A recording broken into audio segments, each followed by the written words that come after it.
Well, hello, model car fans. Welcome to the Muscle Car Modeler. My name is Rao, and this week I'm showing you my completed build here of a 72 Hurst Olds pace car. Now, how this car came about in 72 was all strange, and there were some very interesting set of events that had happened. Now, if you know Hurst Olds history or Hurst in general and their conversions, they were doing some pretty strange things, and with Oldsmobile, they had put the 455 in the 68 and 69 and had a Hurst Olds special. Now, the vehicle went on a hiatus for a couple of years. There was no 70 Hurst Olds and there was no 71 Hurst Olds. Now, what became of the 70 Hurst Olds is what the Rally 350 is.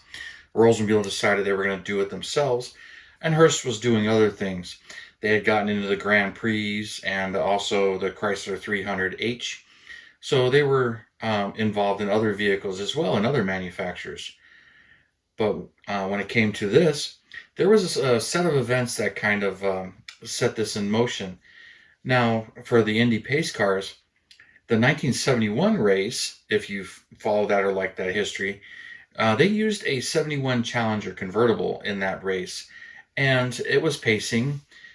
And there was an incident with somebody driving where they crashed into a stand where the cameras and some people were, and there was some serious injuries going on, and I believe a fatality. And after that, nobody really wanted to get involved in the pace car program. So Hurst saw an opportunity to get back into Oldsmobiles, and they decided that they would step up and help out, and they would build some cars for the race. Now, for the 56th Indianapolis 500 race, Hurst did get involved and they produced this car, but to my surprise, they were doing the Grand Prix at the time. So there was a Hurst Grand Prix. I'm surprised they didn't do that, but they went and did it with the Oldsmobile here. But instead of their previous issues, they didn't go with a 442. They went with the much more plush Cutlass Supreme body here. So in doing so, it doesn't have the 442 stuff. It has the regular grills, and it doesn't have the red inner fender wells, but it does have the 455 engine. Now, I understand it pretty much was the 455 as it came right from Oldsmobile. They really didn't do anything to the motor. Another thing I thought was kind of strange is every one of these was automatics, and all of the actual Hurst Oldsmobiles were automatics. And this one has a Hurst shifter in it. It has a dual gate shifter, his and hers dual gate shifter, as most people call them. But it does have a Hurst shifter. Now, one thing I think is kind of interesting is, for whatever reason, the Chrysler 300H, that's the only Hurst converted vehicle that it actually doesn't contain their product. There's no Hurst shifter in the Chrysler 300 Hurst edition. Me being a Mopar guy, I kind of find that really strange that they were all automatics, which you didn't have a choice in those cars. But anyway, I'm kind of veering off topic. But on these cars, same thing. All of them were automatics, but they had that Hurst dual gate shifter. And Miss Linda Vaughn here, the figure here, she is provided by Revell in this kit. And it's a nice little addition, but it was only in this one issue. They've had a couple of kits issued in this, but getting back to this car, Hurst only produced 629 pace cars were sold. Not all of them were used at the race, but every single 72 Hurst Olds is considered a pace car, whether it has the door decals or not. And reason being is every one of them on the dash has a plate that says Hurst Oldsmobile and pace car. But whether it has the stripes or the lettering on the side or not, but all of them had the gold stripes on the deck lid, hood, everywhere on it. And it's the only one convertible wise that actually came with the stripes on the trunk. If you see convertible with the stripes on the trunk, that didn't come from Oldsmobile that way. But it did on the hood when it comes to the W30 package cars and any of them with the W25 hood. That is true, but no stripes on the trunk. And convertibles should not have the spoiler on the trunk, although I do plan to build a convertible for fun and add that spoiler. The kit does come with it, but it really shouldn't be there. But anyway, all of them were pretty much optioned up the same. There was a lot of hard tops.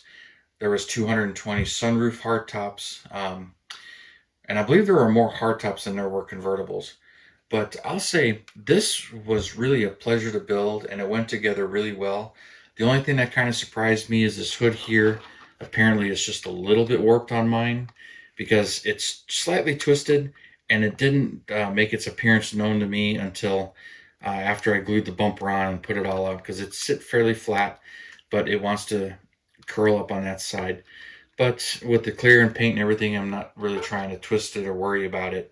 Leaving it alone as it fits really nicely.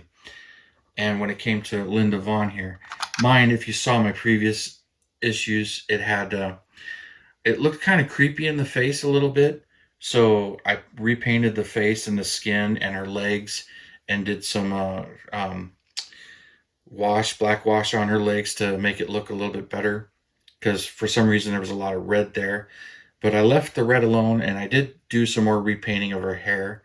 So the skin and the hair was redone. And it's really the first time I did a figurine. So I was touching her up a little bit, but we'll put that off to the side. And the kit also comes with both tops. So here you can, glue them on. You got the soft up top, which is really nice. I think that's really cool and fits really well. Now I use the same Camino white here as I did here. It's just this is clear coated, this is not, so it's got more of a satin finish as it is a base coat. And I really like that. It makes the convertible top look really nice, and it's dressed up if it doesn't bounce around there. And then put the bare metal foil all the way across the molding there, which is provided.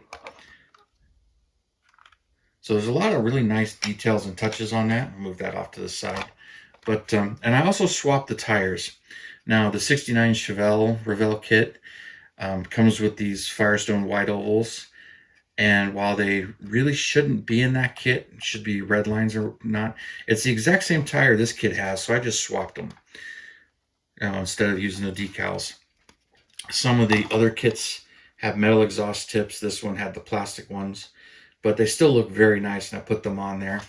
Interior came out really nice. If you watched my detailing, I got it all together, and she's in there, and bare metal foil on the moldings right here, and getting this windshield in there. So really happy with the way all of this has come out. And then since I detailed the underside and went with overspray, here's the underside and how it appears all completed out and done, with the gas tank in steel, the exhaust painted aluminum. There's that automatic transmission. Kit comes with both automatic and manual, and both automatic and manual pedals. So you can, do it either way as a manual or an automatic. But like I said, all of these are automatics. It also has this thermometer here that goes on the side. Thought that was kind of a neat touch, and I don't have any model kits that have that, so I put that on there. And then this hood, it works really well, and it's got hinges on it, but they don't hold, but they do tuck in there. So there's the hinges, and the underside blacked out. This is a fiberglass hood from the factory, so definitely blacked the underside. But here's how the engine compartment looks. Did it all in the Olds engine blue, the AC, the battery, the washer bottle. All very, very nice details under the hood there. There's even a steering column, and you can barely see it right there with the control arm. So it's really hard to see once it's all together. And upper and lower radiator hoses, plus the part number on the radiator hose right there. All really nice touches. And there's even more decals in some of the other ones. I bare metal foiled here where the wipers are and the cowl, because that's a chrome as well. But since it's two pieces, and that's part of the body. But she dressed up really nice. And then some details on the front here with a little bit of turn signal amber in here in these lenses, and a little bit of black around the headlight bezels. And that bumper is kind of a little low right there, so maybe that has a little bit to do with why the hood looks a little twisted. So push that back up.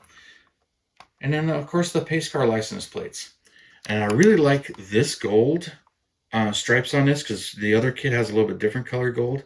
But to get the wheels to match, I had brush painted those with gold paint. It was a little too gold. and I wanted to give it a little bit more of the yellowish orange to match the decals.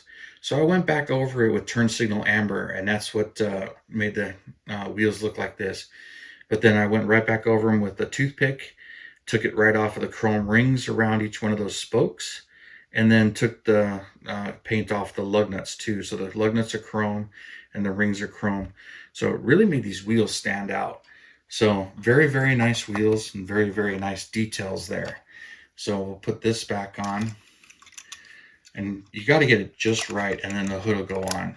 There you go. So there's both sides, and then the convertible boot, which covers up all the chrome. If you leave that on there and don't use the up top, but she's looking sharp. I'm really happy with the way this one came out, especially with the figurine. Really happy that Revell came out with this issue later on with the figurine, and they can be a little fun to find now. And I see people asking some real high pricing for this particular version now. Bummer to say, but I hope Revell reissues it, because it's a wonderful kit, and I really enjoyed building this one. And I need to get back to my 71 Olds 442 W30. I need to pick a color. I just haven't been able to decide or get myself committed to a color. But this one just came out awesome, and I'm really excited about it. So with that all said, thank you for tuning in, subscribing, and all your comments and subscriptions. I really appreciate it. And give me the thumbs up and hit that bell button so you can get my latest uploads. And you guys, you have a wonderful weekend, and I will see you next Saturday.